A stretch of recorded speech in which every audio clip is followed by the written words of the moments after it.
നമുക്ക് മാമ്പഴ പുളിശ്ശേരി ഉണ്ടാക്കാം. നല്ല നാട്ടുമാങ്ങയാണ്. ഒരു പാത്രം അടുപ്പത്ത് വെച്ച് കൊടുത്തു. അതിലേക്ക് കുറച്ച് വെള്ളം ഒഴിച്ച്, കുറച്ച് മാത്രം വെള്ളം. എന്നിട്ട് അതിലേക്ക് നമ്മളിത് 5 നാട്ടുമാങ്ങയാണ്, പഴുത്ത നാട്ടുമാങ്ങ, ചേച്ചിയുടെ വീട്ടിൽ നിന്ന് കൊണ്ടുവന്നതാണ് കേട്ടോ, ഇട്ട് കൊടുത്തു. എന്നിട്ട് നമ്മൾ അരയ്ക്കാനെടുത്തത് ജീരകവും മുളക് പൊടിയും മഞ്ഞൾപ്പൊടിയും തേങ്ങയും മാത്രമാണ്. അത്ര അരയ്ക്കാവുള്ളൂ. ഇത് നമ്മളൊരു സ്പെഷ്യൽ മാമ്പഴ പുളിശ്ശേരിയാണ് കേട്ടോ. എന്നിട്ട് നമുക്ക് ഇതിലോട്ടിട്ട് ഒന്ന് അരച്ചെടുക്കാം. കുറച്ച് വെള്ളം ഒഴിച്ച് നമുക്ക് ആദ്യം ഒന്ന് അരയ്ക്കാം. നല്ല മെഴുകു പോലെ. കല്ലിലൊക്കെ അരയ്ക്കാൻ പറ്റുമെങ്കിൽ അതാണ് നല്ലത് കേട്ടോ. ഇനിയിപ്പോൾ ആര് കല്ലിലരയ്ക്കാൻ. ഇത് കുറച്ച് അരച്ച് വന്നിട്ട് അതിലേക്ക് തൈര് ഒഴിച്ചു കൊടുത്തു. നല്ല ഇത്തിരി പുളിയുള്ള തൈര് അഴിച്ചു കൊടുത്ത് നന്നായിട്ട് അരച്ച് അതിനെ കൊണ്ടുവന്നു കേട്ടോ. എന്നിട്ട് നമുക്ക് മാറ്റി വയ്ക്കാം. അപ്പോൾ അത് നമ്മുടെ മാങ്ങ ഒന്ന് വെന്തിട്ടുണ്ട്. ഒന്ന് വെന്ത് കുറുകി വരണം. കുറച്ച് മാത്രം വെള്ളം ഒഴിച്ചു കൊടുക്കാം അവളെ. അപ്പോഴാണ് നമ്മുടെ ആ സ്പെഷ്യൽ രുചിയുള്ള മാമ്പഴ പുളിശ്ശേരി റെഡിയാവുന്നത് കേട്ടോ.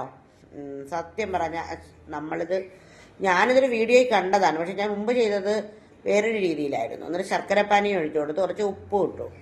ഒരു കൊച്ചുണ്ട ശർക്കര എടുത്ത് പാനിയാക്കി അതും കൂടെ ഒഴിച്ചു കൊടുത്തു കേട്ടോ. അപ്പോൾ എനിക്ക് കണ്ടപ്പോഴത്തേക്കും ചെയ്തു നോക്കണമെന്ന്. ഞാൻ 2 ദിവസം മുന്നേ മാമ്പഴ പുളിശ്ശേരി ഉണ്ടാക്കിയത് മറ്റൊരു രീതിയിലായിരുന്നു കേട്ടോ. അത് നിങ്ങൾക്ക് കാണിച്ചു തരാം.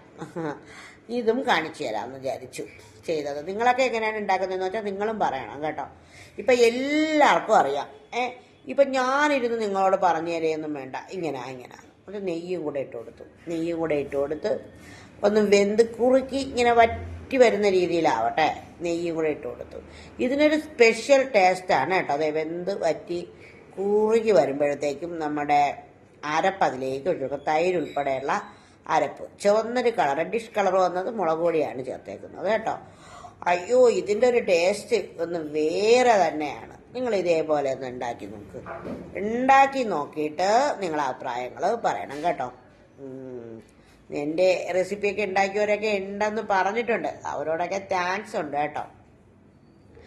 എന്നിട്ട് നമുക്ക് കടുക് പൊട്ടിച്ചിട്ട് കൊടുക്കാം. നമ്മളിതേ നെയ്യ് തന്നെ ഒഴിച്ചൊരു പാത്രം വെച്ച് അതിലെ കടുക് പൊട്ടിക്കാനായിട്ട് നെയ്യ് തന്നെ ഒഴിച്ചു കൊടുത്തു കേട്ടോ. നെയ്യ് തന്നെ ഒഴിച്ച് നമുക്ക് ഇതുണ്ടാക്കിയെടുക്കാം. കടുക് താളിച്ചൊഴിച്ചു കൊടുക്കാം കേട്ടോ. എന്നിട്ട് അതിലേക്ക് നെയ്യ് നല്ലതുപോലെ ചൂടായി വരുമ്പോഴത്തേക്കും അതിലേക്ക് നമ്മൾ പിന്നെ ചേർത്ത് കൊടുക്കുന്നത് കടുക് താളിപ്പാണല്ലോ. അപ്പോൾ നമ്മൾ സ്വാഭാവികമായിട്ട് കടുകാണ് ഇട്ട് കൊടുക്കുന്നത്. കടുക് പൊട്ടി തീരുമ്പോഴത്തേക്ക് നമ്മൾ അതിലേക്ക് ഉലുവ ഇട്ട് കൊടുക്കും. കടുകും ഉലുവയും പൊട്ടിച്ചിട്ട് നമുക്ക് വറ്റൽമുളകും കൂടി ഇട്ട് കറിവേപ്പില ഇടാം. അത്രേ ഉള്ളൂ കേട്ടോ.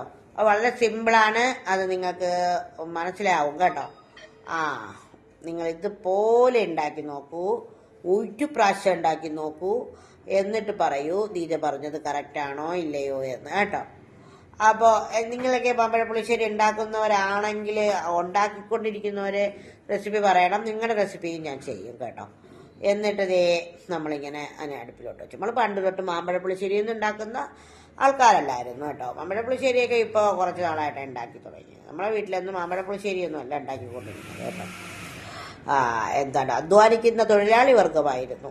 അതുകൊണ്ട് തന്നെ ജോലിക്കൊക്കെ പോയിട്ട് വന്നിട്ട് ഉണ്ടാക്കുന്നത് മറ്റു കറികളാണ്. മാമ്പഴ പുളിശ്ശേരിയൊന്നും കേട്ടോ. ജോലിക്ക് പോകുന്ന സ്ത്രീകളും ഒക്കെയുള്ള വീട്ടിൽ അങ്ങനെയൊക്കെയല്ലേ. ഇപ്പോഴത്തേക്ക് നമ്മുടെ മാമ്പഴ പുളിശ്ശേരി ഇവിടെ റെഡി ആയിട്ടുണ്ട്. എന്നിട്ട് മാമ്പഴ പുളിശ്ശേരി മാത്രം ഒഴിച്ച് ചോറ് കഴിക്കണമെന്നുള്ള എൻ്റെ അതിയായ മോഹത്തിൻ്റെ പിന്നിൽ ഞാൻ എടുത്ത വീഡിയോയാണ്. അപ്പോൾ മാമ്പഴ ഞാൻ പറഞ്ഞു എനിക്ക് നോൺ വെജ് ഒന്നും വേണ്ട, ഇത് വേറൊരു റെസിപ്പിയാണ് കേട്ടോ, ഞാൻ വെക്കേണ്ട മാമ്പഴ പുളിശ്ശേരിയുടെ രുചിയാണ് ഇത്, കോവിലകം മാമ്പഴ പുളിശ്ശേരിയാണ്.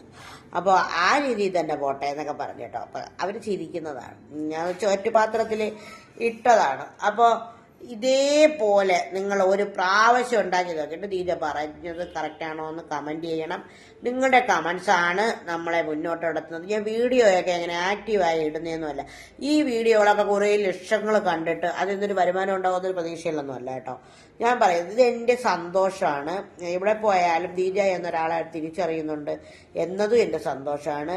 ഞാനൊരു വീൽ ചെയർ യൂസറാണ് എന്ന രീതിയിലല്ല, അല്ലാതെ എന്നെ ചേർത്ത് പിടിക്കുന്ന മനുഷ്യരുള്ള ലോകത്ത് ജീവിക്കാൻ എനിക്ക് സന്തോഷമാണ്.